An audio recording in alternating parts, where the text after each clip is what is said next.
Boa noite, meu nome é Rayane e vou estar falando para vocês sobre umidade. Bom, o que seria umidade? Nada mais é do que uma água que percorre livremente por dentro do agregado. Ela é carregada pelos fragmentos que compõem o agregado, e essa água pode ser retirada por meio de secagem. Ela também é conhecida pela relação entre a massa da água, ou seja, o peso, e a massa do material seco, também conhecida como massa PS para material seco, pH e PS para o peso da água. Tudo isso é representado por porcentagem. Existe uma conta, um estudo que você faz para calcular essa porcentagem da umidade. Bom, temos também a definição técnica, também conhecida como o teor de umidade, é definido como sendo a relação entre o peso da água existente no solo e o peso seco das partículas sólidas do solo, expressa em porcentagem, segundo Caputo. Bom, então por que é tão importante conhecer o teor de umidade? Porque por meio dele você vai prever os comportamentos que a água tem dentro do solo, que vai ser usado em diversas áreas da construção civil, seja em materiais de construção, terraplanagens para estradas, em barragens, etc. Quando se trata de materiais de construção, por exemplo, temos os concretos, que utilizam da areia e da água. Se tiver um teor de umidade muito alto, não haverá uma boa resistência. Se tiver uma dosagem correta por meio do estudo de umidade, você faz com que a textura, o abatimento do concreto fresco e a coesão seja de maneira uniforme. Há diversos estudos, diversas sondagens que você faz para calcular o teor de umidade, que vai ser explicado mais à frente.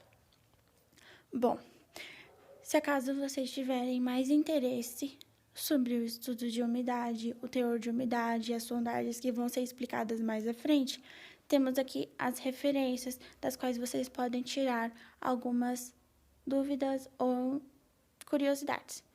Espero que vocês tenham entendido. Boa noite, muito obrigada.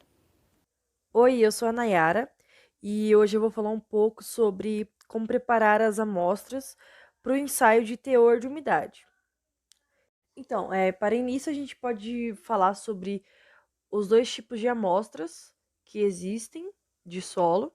São as amostras indeformadas e também tem as amostras deformadas ou também chamadas de amolgadas. E quando as amostras chegam, né, para esse tipo de processo, há toda uma preparação, onde a preparação das amostras ela é feita em 5 etapas: a secagem parcial das amostras, o destorroamento, o quarteamento, a pesagem e o peneiramento. E aqui vamos falar um pouco primeiro sobre a secagem parcial das amostras. Ela pode ser feita através de 3 tipos de processos.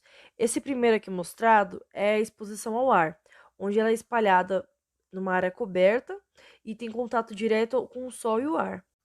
E como segunda opção, temos essa de exposição à luz infravermelha, onde ela é colocada em bandejas rasas, espalhadas, e dentro dessa máquina está na foto a seguir, ela é exposta à luz infravermelha por um período de 12 horas. Temos também essa terceira opção, que é a secagem em estufa, onde ela é colocada por um período de 12 horas nessa máquina, na foto a seguir, numa temperatura de 60 graus Celsius. Mas não é todo solo que pode ser utilizado nesse processo. Porque tem alguns tipos de solo onde pode haver alguma mudança pelo fato da temperatura. Então pode mudar a característica do solo.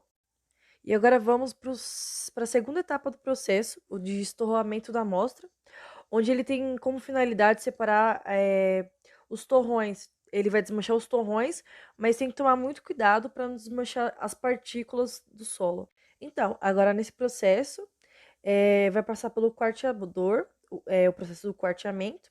Ele vai separar o solo em 2 partes para os 2 ensaios, que são os ensaios de compactação e caracterização também. Eles são quase iguais, na verdade, esses 2 ensaios. E aqui é o processo da pesagem da amostra, onde a gente vai ter informações de cada amostra separada depois do quarteamento, porque ele separa as amostras do solo em várias partes para que possa se estudar melhor cada amostra. E aqui vamos para o último processo, que é o processo de peneiramento. Ele é a última etapa, né? E nele é separado o material para diferentes tipos de ensaios, depois desse último processo. E também existem vários tipos de peneiras para poder fazer esse tipo de processo nessas amostras, de diversos milímetros e etc.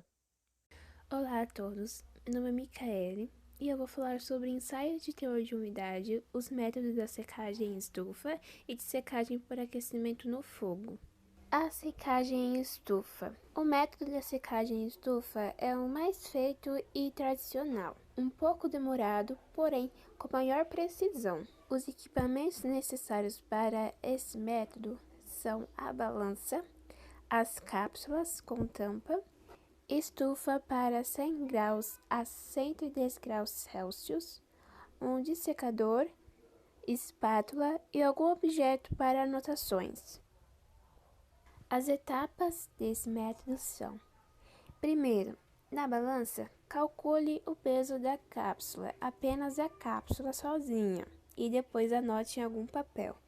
Segundo, coloque o agregado dentro da cápsula e na balança novamente calcule o peso e depois anote. Na imagem desse ensaio, eles estão usando algum tipo de solo.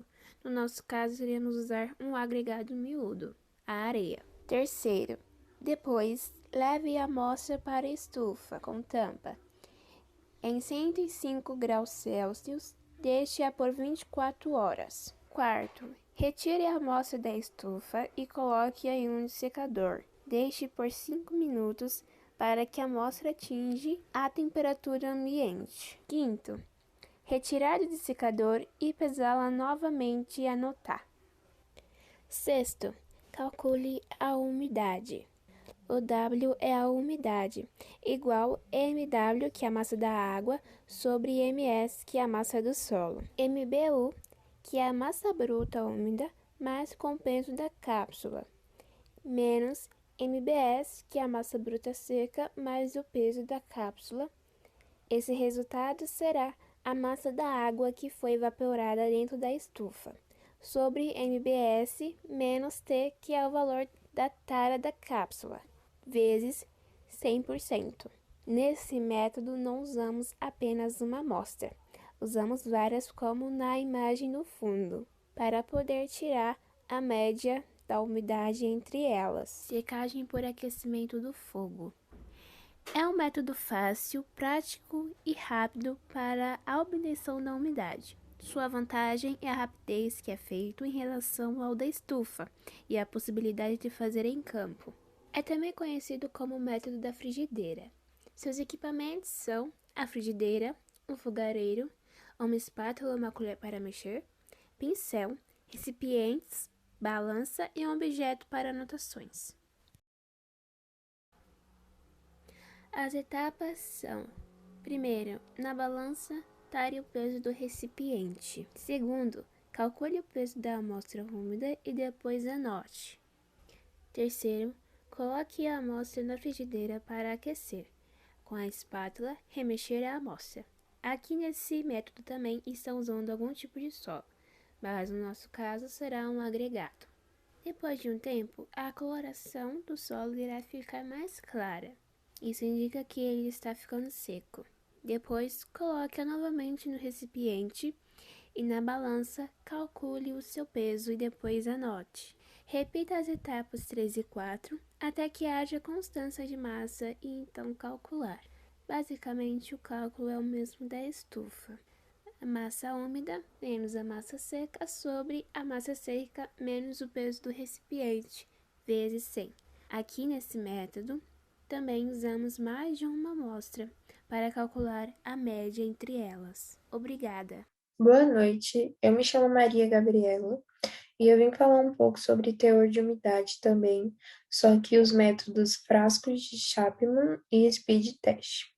O método de Chapman, encontrado na NBR 9775, ele vai precisar de alguns aparelhos para ser executado. No caso, seria uma balança de capacidade mínima de 1 kg e sensibilidade, um frasco de Chapman, que é esse que eu deixei na foto ao lado, uma espátula para manuseio da amostra e um recipiente para coleta de amostra, perdão.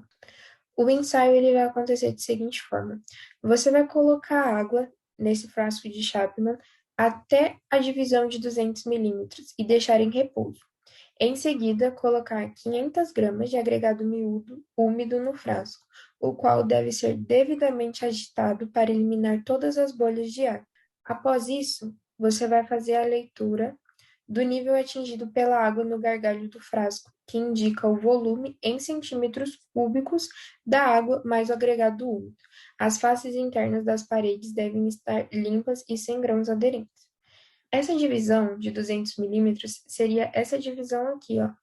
Nessa linha aqui seria 200 milímetros.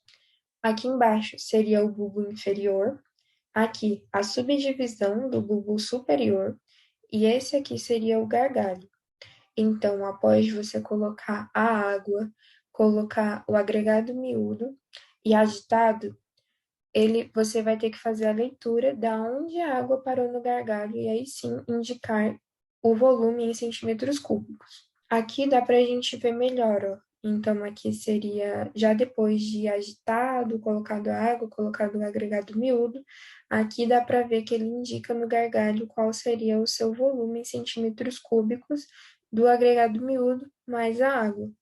Aqui seria eles fazendo esse ensaio, já com a água no frasco, como vocês podem ver. Aqui eles estão adicionando o agregado miúdo, aqui estão agitando e aqui eles estão esperando a espuma abaixar. A umidade superficial no agregado miúdo expressa em porcentagem da massa do material seco que será derivado pela expressão. Então, essa daqui seria a fórmula que a gente usaria para calcular tudo isso, aonde umidade do agregado miúdo em porcentagem é o H, o 500 é a amostra úmida para o ensaio, 200, nível da água inicial adicionado no frasco, o Y é a massa específica do material seco, o L, leitura em centímetros cúbicos da água mais agregado registrado na escala do frasco.